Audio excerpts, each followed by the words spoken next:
كلا إذا دكت الأرض دكا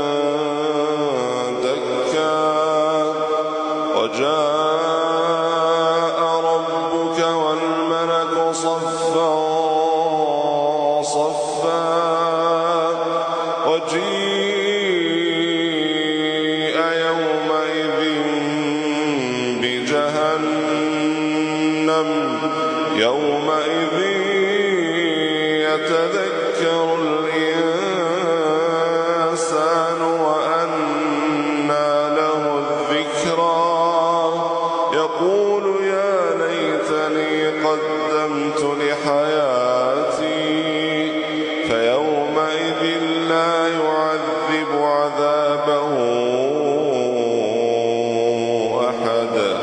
ولا يوثق وثاقه أحد يا